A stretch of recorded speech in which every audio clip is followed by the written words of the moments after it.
অগ্নি উপাসক এসে বিচার দিল, ইয়া ওমর আল ফারুক, আমার মনিবের নাম হচ্ছে মুগীরা ইবনে শুয়বা, সে প্রতিদিন 4 দিরহাম করে আমার কাছে চার্জ করে। এত টাকা চার্জ করে কেন? উনি জিজ্ঞেস করলেন তুমি কি কাম পারো? আমি খঞ্জর বানাইতে পারি। খঞ্জর চিনেন? ছোট্ট ছুরি আরবরা পকেটে রাখে। ওমানের সুলতান কাবুসের ছবি দেখবেন, এখানে একটা খঞ্জর আছে। আমি খঞ্জর বানাইতে পারি। খঞ্জর বানাতে পারো? মদিনায় তো কেউ বানাতে পারে না, তুমি খঞ্জর বানাইতে পারো? তুমি তো অনেক টাকার মানুষ মিয়া, তোমার মনিব তো অল্প টাকায় চার্জ করছে, এটা দিতেই হবে। আবু লুলু কয়, ওমর তুমি সবার জন্য এত নরম, আমার জন্য গরম, তোমার আমি বুঝাবো। সে বাড়িতে যে একটা খঞ্জর বানালো, মাকবাদাতুহু ফি ওয়াসাতিহি, যে খঞ্জরের হ্যান্ডেল হচ্ছে মাঝখানে, দুই দিকে ধারালো ছুরি, এটা ধার দেয়। আর কয়, ওমর তোরে আমি বুঝাবো। প্রতিদিন ধার দেয়। সাইয়েদনা ওমর ফারুক মসজিদে নববীর ইমাম, ওয়া কানু ইউসাল্লুনা বিগালাস, তখন ওনারা অন্ধকারে নামাজ পড়তেন আউয়াল ওয়াক্তে। আমরা তো দেরি করে পড়ি, সুন্নাহ অনুযায়ী আগে আগে পড়া ভালো। আপনি মসজিদুল হারামে গেলে দেখবেন যে কত আগে ফজর পড়ে, ফজরের 1-1.5 ঘন্টা পরে সূর্য ওঠে, ঠিক কিনা? তো সে একবার ছদ্মবেশে ফজরের সময় প্রথম কাতারে যে হাজির, আসলে কিন্তু মাজুসি, সূর্যের পূজা করে। খঞ্জরটা নিয়ে এসে দাঁড়ালেন। ওমর ফারুক ফজরের সময় ঢুকলেন, বললেন আকিমিস সালাহ, ইকামত দাও। ইকামত দেয়া হলো। ওমর ফারুক আল্লাহু আকবার বলে অন্ধকারে ফজরের সালাত শুরু করলেন। প্রথম রাকাত যখন পড়ে ফেললেন, রুকুতে যাবে, ইন দা মিন টাইম সে খঞ্জর বের করে ওমর ফারুককে 3টা স্টেবিং করেছে। একটা নাভিতে মারার সাথে সাথে নাভিটা কেটে গেল, আর একটা এই পাশে পাজরে, আর একটা পেটের মাঝখানে, পেটও কেটে গেল। ওমর ফারুক বললেন কাতালানি আল কালব, এক কুকুর আমারে মেরে ফেলেছে। ওমর ফারুককে পিছনে নিয়ে যাওয়া হলো, আব্দুর রহমান ইবনে আউফকে টেনে ইমামতির জায়গায় নেওয়া হলো। আর সে কাতারের মাঝখান দিয়ে খঞ্জর ঘুরাতে ঘুরাতে আগাতে লাগলো। ওর খঞ্জরের আঘাতে 7 থেকে 8 জন সাহাবী স্পট ডেথ, জায়গায় শেষ। ওমর ফারুক বেহুশ। ওমর ফারুক, ওনার মুখে দুধ দেয়, দুধ ওই নাভি দিয়ে বের হয়ে যায়। নাভিজ দেয়, নাভিজ পেট দিয়ে বের হয়ে যায়। রাষ্ট্রীয় চিকিৎসকরা বুঝতে পারলো উনি আর বাঁচবে না, বেহুশ। সবাই দাঁড়িয়ে আছে। কি হয় আমাদের আমিরুল মুমিনিনের? 10টি বছর তিনি অর্ধ পৃথিবীর শাসন করেছেন, উনার ভয়ে বাঘে মহিষে এক ঘাটে পানি খেত। হুশ ফেরার পরে ওমর ফারুক বলেন, আমারে মারছে কে? আমার কি অবস্থা, বাঁচবো কিনা? আমার ছেলে আব্দুল্লাহ কোথায়? আব্দুর রহমান কোথায়? আমার বিবিরা কোথায়? কত সম্পদ আমার আছে, কোথায় গেলে ভালো চিকিৎসা পাওয়া যাবে? কিচ্ছু সে বলে না। হুশ ফেরার পরে ওমর ফারুকের প্রথম প্রশ্নটা ছিল আসল্লান নাস, আসল্লান নাস। আমার দায়িত্বে, আমার নেতৃত্বে যে ফজরের একটা নামাজ শুরু হয়েছিল, এটা কি ঠিকমতো শেষ হয়েছিল? আসল্লান নাস, মানুষের নামাজটা পড়ছিল, 1 রাকাতের দায়িত্ব পালন করতে পেরেছে, এরপর হুশ নাই। বাকি 1 রাকাতের কি হয়েছে? মুসল্লিদের কি হয়েছে? সালাতটা ওয়াক্ত মতো হয়েছে কিনা? আসল্লান নাস, এটা ছিল ওমর ফারুকের প্রশ্ন। সুবহানাল্লাহ কইবেন না? তাহলে এই সালাতের গুরুত্ব আছে না নাই? সর্বপ্রথম এই সালাতের ব্যাপারে in the day of judgement আমাদেরকে প্রশ্ন করবে কে? সালাত কায়েম করো, সালাত কায়েম করো, হবে সম্মানী তুমি, হবে জান্নাতি তুমি, হবে সম্মানী তুমি, হবে জান্নাতি তুমি, দিবে কাল হাসরে শীতল ছায়া আরশে আজিম, রাব্বিয়াল আলা রাব্বিয়াল আযীম, রাব্বিয়াল আলা রাব্বিয়াল আযীম। সুবহানাল্লাহ পড়েন। এজন্য নামাজ, এই নামাজ যাতে মিস হয়ে না যায়। সব মিস হতে পারে, নামাজ মিস হতে পারে না। আল্লাহ তুমি বুঝার তৌফিক দান করো। আজকে সকালে মহিলা সমাবেশের কথা বলেছে হাফেজ কারি আশরাফ আলী, কথা বলেছে কারি আব্দুল কাইয়ুম মিয়াজি। যারা এই কথা বলেছে আল্লাহ সবাইকে কবুল করো। সঙ্গীত পরিবেশনায় ছিল কলতান শিল্পী গোষ্ঠী, আল্লাহ তাদেরকেও তুমি কবুল করো। আসেন আমরা আল্লাহর নামে 3টা তাকবীর দেই, গলা ফাটিয়ে আমার সাথে সাথে পড়েন আল্লাহু আকবার, আল্লাহু আকবার, আল্লাহু আকবার। আল্লাহ তুমি কবুল করো। আমি আপনাদের খেদমতে সূরাত আত-তাহরীম থেকে ছোট্ট একটি আয়াতের অংশ তেলাওয়াত করেছি, যেখানে আল্লাহ তাআলা আমাদেরকে আহ্বান জানিয়েছে, ওহে বিশ্বাসীরা, পাপ হতে পারে, ভুল হতে পারে, অন্যায় হতে পারে, ওই অন্যায়ের উপর অটল থেকো না, আমার কাছে ফিরে আসো। কাম টু ইউর লর্ড, তোমার রবের দরবারে ফিরে আসো, ক্ষমার মতো ক্ষমা চাও, ক্ষমার মতো ক্ষমা চাইলে আমি সব ক্ষমা করে দেব। সুবহানাল্লাহ পড়েন। রব্বুল আলামিন বলেন, ইয়া আইয়ুহাল্লাযীনা আমানু তুবু ইলাল্লাহি তাওবাতান নাসুহা।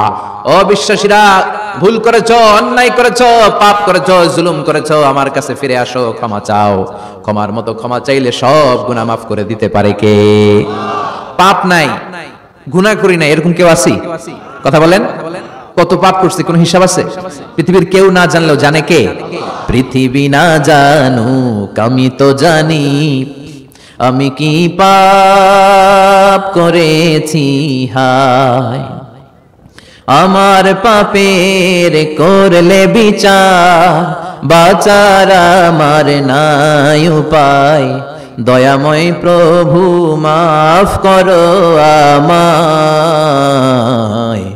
মাফ করো আমায়। পড়েন আমিন। আমাদের পাপগুলো ক্ষমা করে কে? চিল্লায় বলেন কে? আল্লাহ ডেকে বলে, গোলাম আমি হলাম গাফিরুয যামব কাবিলুত তাওব। আমার কাজ হলো ক্ষমা করা, আমার কাজ হলো তওবা কবুল করা। শয়তানের কাজ হলো ওয়াসওয়াসা দেওয়া, আমাদেরকে ভুল পথে নিয়ে যাওয়া, আর আমাদের কাজ হলো ভুল করে ফেলা। আল্লাহর কাজ হলো ভুলগুলো মাফ করে দেয়া।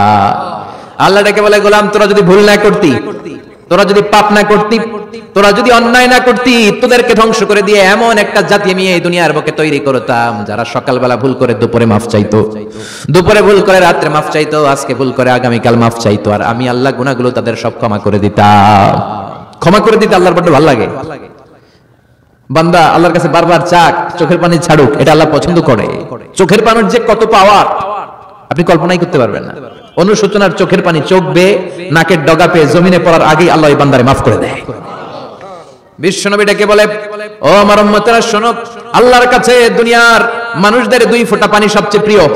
এক হলো জিহাদের ময়দানে রক্তের ফোঁটা, দুই হলো অনুতপ্ত বান্দার চোখের পানির ফোঁটা।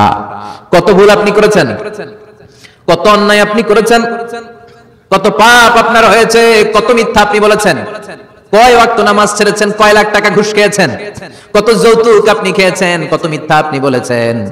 আপনার পাপ যত বড় হোক, যত বিশাল হোক, যত বেশি হোক, আল্লাহর দয়ার পরিসীমা তার চাইতেও বড়।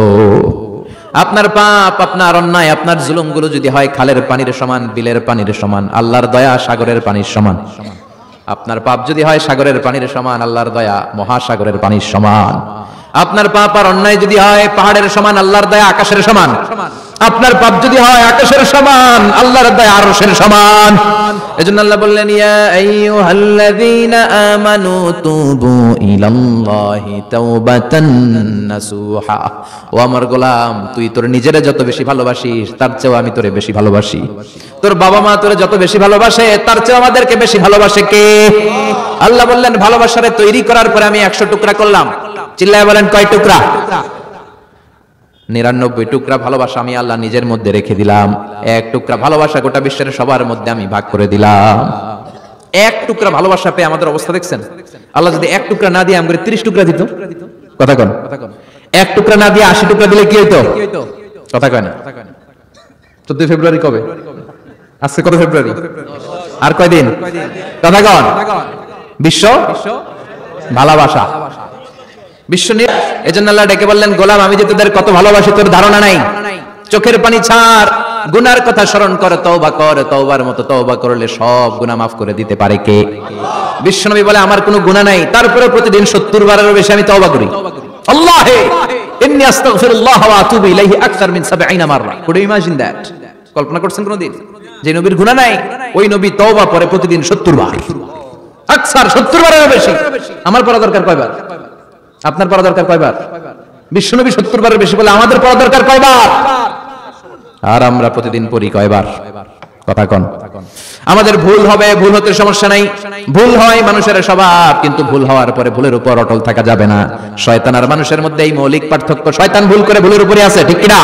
ক্ষমা চায় নাই, কিন্তু আমরা সকালে ভুল করলে দুপুরে মাপ চাই কার কাছে? 19 সালে ভুল করলে 20 সালে মাপ চাই কার কাছে? মৃত্যুর আগ পর্যন্ত আমরা ক্ষমা চাইলে ক্ষমা করে দিবে কে? সব সময় 24/7 তওবার দরজা খোলা, 2টার সময় ছাড়া। ভালো করে মনে রাখবেন, মুখস্থ ঠোঁটস্থ যেন থাকে। 2টার সময় তওবা কবুল হয় না, চিৎকার করে বলেন কয় সময়? এক হলো বাদাল গরগরা, গরগরানি যখন আসে, মালাকুল মাউত যখন চলে আসে, মালাকুল মাউতরে যখন দেখে ফেলবেন তখন তওবা কবুল হবে নাকি? কথা কন। ফেরাউনের নাম শুনছেন? ওরা যখন আল্লাহ লোহিত সাগরে ডুবাইয়া পানি খাওয়াইতে লাগলো, পানি খাইতে খাইতে পেট হইছে এত বড়, আর পানি খাইতে পারে না। এরপর হাত তুলে কয়, আনা মিনাল মুসলিমিন। কোরআনের আয়াত, আনা মিনাল, হাত তুলে কয় আমি মুসলমান। ফেরাউন না বলে মুসলমান, আমরা যাবো কই? কথা কও। ফেরাউন হাত তুলে কয় আনা মিনাল মুসলিমিন। আল্লাহ কয় টাইম ইজ আপ, দেরি করছস।